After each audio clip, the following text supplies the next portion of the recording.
you hit these points, you'll get a job interview. Yeah. So hit those points and get that job interview. Don't hit those points, don't get the interview, don't cry to me. Uncle Go Clips.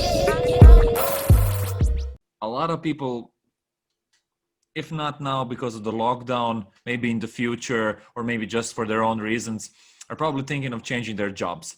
And being in a recruitment company kind of gives you the background where you see it from both sides, from the candidate side and from the company side. You kind of get to see the interaction of both and the whole process from like a third perspective. Can you give some tips for maybe people that are looking for new jobs and that are maybe thinking of changing their careers or improving their careers, or maybe some of the mistakes that people make when they're in the process? Yeah, there's so many. I think don't take things personally is my biggest tip. If somebody doesn't offer you the job, don't hit back with a snotty response. Like, there's no need for it. One, two, they are bound to know other people in the industry. Mm-hmm. So if you set a bad tone with them, and vice versa as well, like if they set a bad tone with you, you're going to go off and tell your friends. They're going to go off and tell other people that they have worked with or will work with. So no burning bridges. Yeah, exactly that. Like, don't burn your bridges. Don't take things personally. Try to be as positive as possible. Also, always ask for feedback. Mm-hmm. Always. You won't always get it, but you can always ask for it. And when people do give you feedback, again, it is not a personal attack on you. It is criticism to help you move forwards. Like, the amount of people who have asked me for advice on their CV, or even since leaving Sigma, like I've helped so many other friends with their CVs, and sometimes they might get a little bit offended and they might be like, oh, but why, what's wrong with this, or oh, but you know, I've done that. And again, for me, it's not a personal thing. It's, this is what you need to do. This is a set like, not formula, but this is like a set standard to succeed in your job applications. You hit these points, you'll get a job interview. Yeah. So hit those points and get that job interview. Don't hit those points, don't get the interview, don't cry to me. Yeah.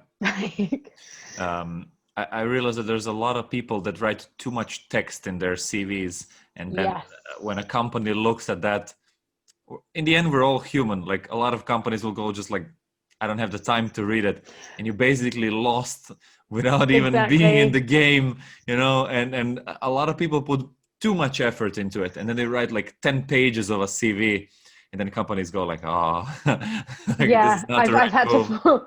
I've had to format a few of those ones, the ones that are kind of equal to War and Peace. But no, I think the KISS strategy, you know, keep it simple, stupid. Like, you want to give them a nice little morsel, like, oh, okay, what are they doing? Get them intrigued. You want to make it as easy as possible for them to see. So again, like, I before working in recruitment, I used to be the biggest waffler in my CV. Like, I would write essay, like my degree was in history, so again, we tend to be quite flowery with our language, and we kind of get a little bit drunk in our own verbose kind of thing. It's so, yeah, like, my CV before used to be like a short story, and I don't know how on earth I had a job. I don't know who had the time to read my short story, but so yeah, just, you really want to hit bullet points on your key skills, and especially if you're working with technologies, those key technologies that you've used, or else key systems. So like, if you've worked in admin or accounting, like, and you've used Sage, you want to include that. Bits and pieces like that is really key. Also, the amount of people that I've seen where they've put the about me section at the very top, and they go into their hobbies and their education, and if they've got like 10 years work experience, the education they did 20 years ago isn't as relevant as the work experience. So again, put it in an order that makes sense. Like put it almost in highest priority, like put your work experience almost at the very top. That's what's going to be the headline. Like if a client is having to scroll through a CV trying to find the information, they're going to get bored and they're going to press X, and that's your chance gone. Yeah. You want it to be eye-catching. The other thing as well is the amount of people who don't put enough effort into their CV in terms of the aesthetic. Yeah. How I know important is that?